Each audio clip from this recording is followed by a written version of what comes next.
हाँ तो देखो बच्चों, कल मैंने आपको लेक्चर 3 में प्रथम सिद्धांत अवकलज का फॉर्मूला लिखा था। उसके अनुसार एक निगमन आपको बताने जा रहा हूँ किस तरीके से उसका डिफरेंशियल ज्ञात करते हैं। तो सबसे पहले हमने माना एफ ऑफ एक्स बराबर ई के पावर एक्स, तो डी बाई डी एक्स ज्ञात कीजिए। F of X plus H E के power X plus H, X के स्थान पे हमने क्या रख दिया, एक्स प्लस एच। प्रथम सिद्धांत अवकलज के सूत्र से D D X of X, F of X क्या है, ई के power X, limit H tends to zero, function of X plus H minus F of X upon H. सभी की समझ में आ गया, कहीं कोई डाउट? No doubt. तो अब आप देखेंगे डी डी एक्स ऑफ किसका अवकलन कर रहे हैं, एफ ऑफ एक्स की जगह क्या रख देंगे, ई के पावर। इसको आपने अगर एक सूत्र सही से समझ लिया, डेरिवेशन समझ लिया, सारे फॉर्मूले आपके ड्राइव हो जाते हैं बड़े आराम से। Limit H tends to zero, F of X plus H की जगह क्या रख देंगे, ई के power X plus H, minus F of X की जगह क्या रख देंगे, ई के पावर एक्स और अपॉन एच।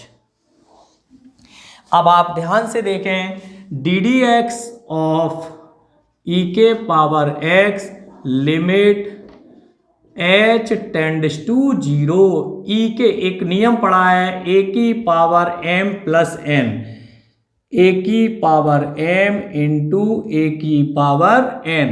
ये किसका नियम है, घातांक का नियम। जब आधार समान होते हैं तो उन पर लगी हुई घातों को अलग अलग किया जा सकता है, या गुणा में लिखे हों तो उन्हें जोड़ा जा सकता है। तो ई के पावर एक्स इंटू ई के पावर एच माइनस ई के पावर एक्स अपॉन एच।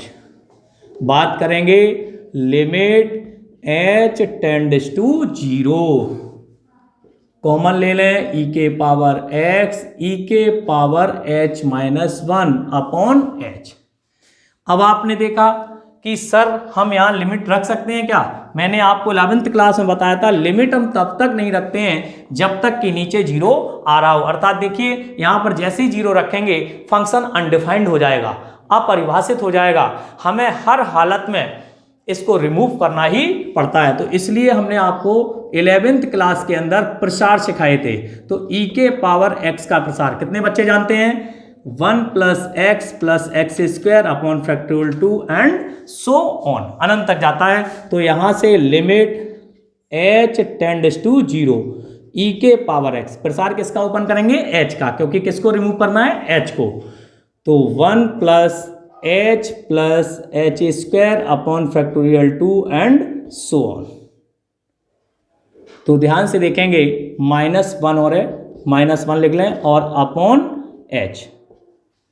हमने देखा ये जो -1 है वो इस 1 से कैंसिल हो जाएगा। Limit H tends to zero, E के power X, H plus H square upon factorial 2 and so on और अपॉन एच। यहाँ से limit H tends to zero, E के पावर एक्स और क्या कॉमन ले लें, एच। अंदर से एच कॉमन लेंगे, 1 प्लस एच अपॉन फैक्टोरियल 2 और अपॉन एच। इस एच से ये एच कैंसिल कर देंगे तो हमारे पास जो भी बचा हुआ है, अब देखिए हमें यहाँ कोई खतरा नहीं है लिमिट रखने। लिमिट एट लास्ट, सबसे लास्ट का काम होता है, सबसे पहले उसको सरल किया जाएगा। तो लिमिट पुट कर दें तो ई के power x 1 plus zero upon factorial 2 and so on. ठीक है, तो यहाँ पर ई के पावर एक्स, यहाँ 1 बचा, 1 का मल्टीप्लाई करोगे तो ई के पावर एक्स, यही आपका आंसर है। इसको आप आराम से नोट डाउन कर लें। अभी मैं एक एग्जांपल आपको और बताऊंगा। हाँ बच्चों, अब देखेंगे F of X equal to sine X और हमें फाइंड करना है एफ डैश एक्स। तो सबसे पहले वही F of X plus H find करेंगे तो यहां हो जाएगा साइन एक्स प्लस एच, ये फर्स्ट और ये सेकेंड। प्रथम सिद्धांत अवकलज के सूत्र द्वारा, प्रथम सिद्धांत अवकलज के सूत्र द्वारा। तो प्रथम सिद्धांत अवकलज का सूत्र लिख लें, limit D D X of D D X of F of X limit h tends to zero, function of x plus H minus function of x और अपॉन h। देखिए हमने आपको पीछे बताया था, यहाँ पर हम क्या करते थे, x plus delta X minus F of X upon delta X, यहाँ limit delta x tends to zero, limit delta x tends to zero delta x upon delta y upon delta x लिखते थे। एक ही बात है, वहाँ पे हमने h ले लिया, तो सब जगह h लिया है। बात करेंगे D D X of F of X. F of X क्या है, साइन एक्स। किसका अवकलन करना है, साइन एक्स का। बिल्कुल साइन एक्स का करेंगे। लिमिट, ध्यान से देखना, इसमें ट्रिगोनोमेट्रिक फॉर्मूले भी विशेष काम के हैं। तो limit H tends to zero, यहाँ पर साइन एक्स प्लस एच, इसकी वैल्यू हो गई, और माइनस के साइन एक्स और अपॉन एच। बात करेंगे limit h tends to zero. कौन सा फॉर्मूला है बच्चों, बताएंगे आप? बिल्कुल पढ़े होंगे। क्या पढ़े हैं आप? Sine c minus sine d। कितने लोग जानते हैं क्या होता है? 2 cos c plus D upon two into sign c minus D upon two. मैं आपको याद दिलाता चलूँगा और आप ध्यान से नोट डाउन जरूर करते चलें।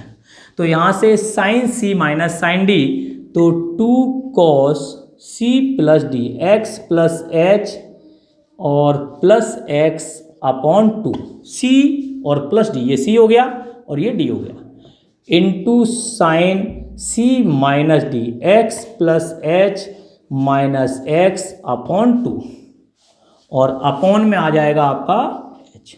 ध्यान से देखें, इस x से ये x कैंसिल हो गया। Limit h tends to zero. हाँ बच्चों, समझ में आ रहा है? Yes. 2 cos 2x plus H upon two into sine h by two और अपॉन h। यहाँ तक सभी की समझ में आ गया?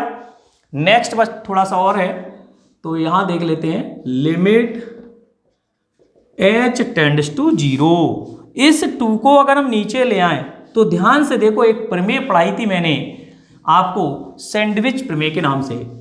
cos 2x plus H by two into sine h by two और अपॉन h बाई टू।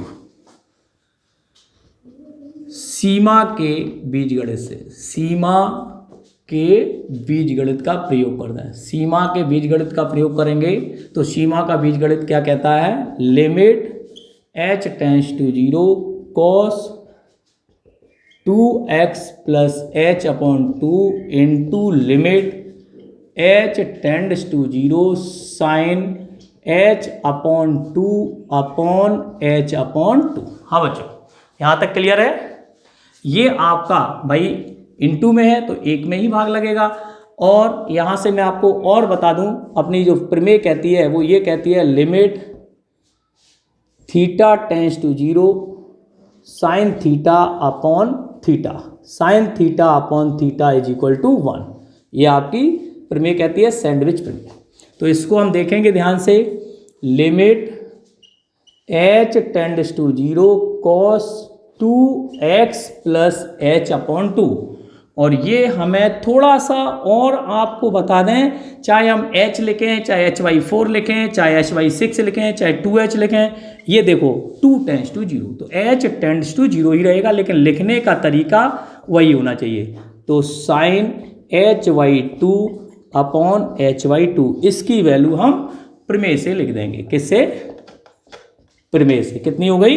1। तो यहाँ थोड़ा सा और देख लेंगे लास्ट में। Limit h tends to zero cos 2x plus h/2 और इंटू 1। लिमिट पुट कर दें, कोई खतरा नहीं है। cos 2x plus zero upon two अर्थात cos x, यही होता है साइन x का अवकलन। पढ़ लीजिए, आपने 11th क्लास में पढ़ा था, वो मैंने पूरा यहाँ पर डेरिवेट कर दिया है। आपको कहीं कोई दिक्कत हो तो आप हमसे पूछ सकते हैं। कहीं कोई दिक्कत हो नोट डाउन कर लें। हाँ बच्चों, ये प्रथम सिद्धांत अवकलज के द्वारा यानी कि अवकल गुणांक ज्ञात करने का तीसरा डेरिवेशन है। ये आपका तीसरा जो डेरिवेशन है ये बहुत ही महत्वपूर्ण है। पहला सूत्र होता है आपका अचर फलन का अवकल गुणांक ज्ञात करने का फॉर्मूला। तो यहाँ पर हम इसको समीकरण 1 कह दें। वही आवश्यकता f of x plus H. कितने बच्चे ऐसे हैं जो बता सकते हैं कि यदि हम इसमें डेल्टा x अर्थात h की वृद्धि कर दें तो ये कितना हो जाएगा? कोई बता सकता है? नहीं। सीखो भाई ये कैसी राशि है? अचर। कैसी राशि है? अचर। और अभी क्या बताया था? अचर जो है वो अपरिवर्तित रहता है। तो हम तो x के स्थान पे वैल्यू पुट कर रहे हैं, तो c कैसे बदल जाएगा? कोई जादू तो नहीं है।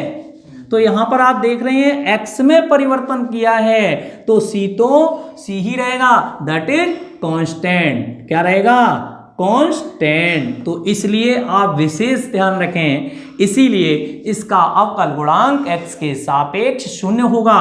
तो यहां प्रथम सिद्धांत अवकलज से, प्रथम सिद्धांत अवकलज के सूत्र से, तो यहां D D X of F of X limit h tends to 0 function of x plus H minus function of x upon h। बात करेंगे D D X of c is equal to limit h tends to 0 function of x plus H क्या हो गया? c। Function of x भी क्या हो गया? c और अपॉन h। तो D D X of c is equal to limit h tends to 0 और 0 अपॉन h। ऐसा मत कर देना कि यहाँ लिमिट पुट कर दो और फिर हमसे कहो सर मेरा तो आंसर 0/0 आ गया, और 0/0 क्या होता है? अनिधार्य रूप। कौन सा रूप? अनिधार्य रूप, इंटरमीडिएट फॉर्म। इंटरमीडिएट फॉर्म होती है तो यहाँ पर पहले सॉल्व करना है। क्या करना है? सॉल्व। तत्पश्चात ही लिमिट रखी जाएगी। इस बात का विशेष ख्याल रखेंगे आप। Limit h tends to 0, h का भाग 0 में देंगे 0। अब देखिए क्या आ गया? 0। इसलिए हम कह सकते हैं कि x के सापेक्ष अचर का अवकलन 0 होता है। आप भ्रम में रहते हैं सर 0 कैसे आ गया, 0 कैसे? ये आपका ड्राइव है। आप किसी भी सूत्र को इस तरीके से ड्राइव कर सकते हैं। तो आज हमने जितना पढ़ा दिया है उसका आप घर पे अध्ययन करें। कोई दिक्कत हो तो आप हमसे लेक्चर, जो कल का लेक्चर होगा उसमें आप पूछ सकते हैं। धन्यवाद।